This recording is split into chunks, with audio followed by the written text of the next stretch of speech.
C'est une affaire de gros sous. Kylian Mbappé réclame 240 millions d'euros au PSG qui lui en demande 180 à son ancien attaquant.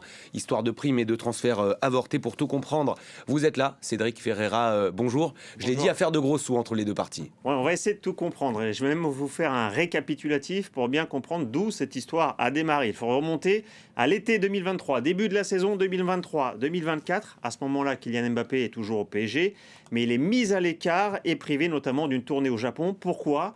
Parce que Kylian Mbappé souhaite aller au terme de son contrat avec le PSG et s'engager ensuite librement avec le Real de Madrid. Colère des dirigeants parisiens. Ce qui est son droit, on le rappelle. Ce qui est son droit, on le rappelle. À ce moment-là, effectivement, il n'a rien fait de mal, Kylian Mbappé. Sauf que les dirigeants parisiens sont en colère, ils ne l'entendent pas de cette oreille. Et c'est pour ça qu'ils l'ont sanctionné et lui ont mis la pression pour qu'il change d'avis et qu'il prolonge son contrat avec le PSG. Car si Kylian Mbappé allait au bout de son contrat avec le PSG, on le rappelle, il partait librement. Le PSG ne récupérait pas des dizaines de millions d'euros d'indemnités de transfert. Et finalement, au bout de quelques semaines, affaire réglée, Kylian Mbappé revient, il fait toute la saison avec Paris et il part donc librement à l'été 2024, comme il le souhaitait, au Real de Madrid. Sauf que Kylian Mbappé, après cette histoire, a porté plainte contre Paris pour réclamer 55 millions d'euros de salaire impayés, somme qui correspondait, selon le joueur, à 3 mois de salaire non payés et différentes primes également que le PSG a refusé de lui verser. Le club s'est justifié en évoquant qu'il y avait un accord en fait entre le PSG et Kylian Mbappé, où Mbappé se serait engagé à abandonner ces millions d'euros pour préserver la santé financière du club. Et voilà, donc c'est ce qu'invoque le PSG.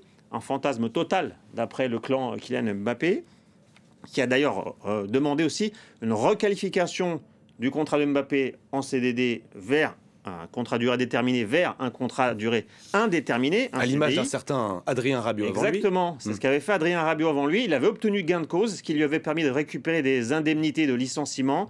C'est ce qu'espère également Kylian Mbappé dans cette affaire. Donc il y a eu aujourd'hui les audiences au tribunal des prud'hommes, compétent pour régler les litiges entre salariés et employeurs. Et vous l'avez dit tout à l'heure, Florent, le PSG a demandé à Kylian Mbappé 180 millions d'euros de compensation, puisque le PSG estime qu'en fait, en partant librement, le PSG n'a pas accepté une offre de transfert du club saoudien d'Al Hilal de 300 millions d'euros. Bref, il s'estime lésé dans cette histoire, le club parisien.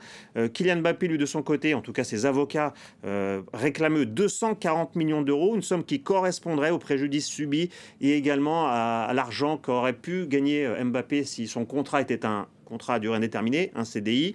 Voilà pour les plaidoiries aujourd'hui. La décision, en tout cas finale, du Conseil des prud'hommes ne devrait pas intervenir avant plusieurs semaines. Donc, affaire toujours à suivre. Et on y voit désormais plus clair. Merci Cédric. On parle désormais de ce match RDC-Nigeria. Les Congolais sont désormais à une marche du Mondial 2026. Ah oui, une qualification pour le barrage intercontinental au bout du suspense lors de la finale des barrages africains. C'était face au Nigeria. Match nul 1 partout. Franck Onyeka pour le Nigeria avait marqué le but. Meshak Elia pour la RDC. Ça s'est fini au terme d'une séance de tir au but épique. 4-3 pour la RDC. Les héros congolais s'appellent Timothy Fayulu, gardien de but entré en jeu spécialement pour la séance. Il a arrêté 2 tirs au but nigérians et c'est le capitaine Chancel Mbemba ensuite qui a été auteur du tir au but vainqueur. La RDC donc garde encore un espoir de participer à la prochaine Coupe du Monde. Écoutez le sélectionneur Sébastien Desabre. La première des choses, c'est que je vais féliciter mes joueurs. Ça c'est la première des choses parce que, croyez-moi, ils le méritent. Ils le méritent. Ils ont été extraordinaires aujourd'hui, fantastiques, de débauche d'énergie. Et je pense aussi qu'on a fait un bon match. Je pense qu'on a fait un de nos meilleurs matchs depuis quelques temps. C'est vrai que les conditions de jeu s'y prêtent, puisqu'on a joué sur une belle pelouse. La République démocratique du Congo donc, est qualifiée pour le dernier barrage intercontinental qui aura lieu au mois de mars. 6 équipes de tous les continents vont y participer, sauf l'Europe qui fera des barrages à part. Et donc il y aura 2 places qualificatives en jeu donc, pour ce dernier barrage intercontinental. Bon, et on termine sur le prix du joueur africain de l'année. On connaît désormais les 3 finalistes et il y a un joueur parisien. Et vous le connaissez, Florent, c'est évident, c'est Achraf Hakimi, le défenseur marocain qui est sûrement le grand favori. Parmi les nommés aussi, il y a l'Égyptien Mohamed Salah et le Nigérian Victor Osimhen. Un petit récap quand même sur Achraf Hakimi, on le rappelle, champion de France avec le PSG, vainqueur de la Ligue des Champions, même buteur en finale. Il a réalisé une saison incroyable sur le plan collectif et individuel, c'est le grand favori.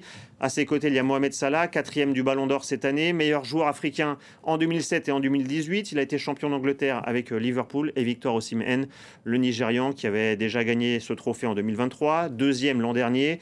On rappelle qu'il a été transféré à Galatasaray cette année, Victor Osimhen, mais il a eu une déception ces dernières heures puisque le Nigeria a été éliminé des qualifications pour la Coupe du Monde 2026. Le résultat, en tout cas, c'est ce mercredi 19 novembre. Et on suivra ça, bien sûr, sur l'antenne de France 24. Merci beaucoup, Cédric.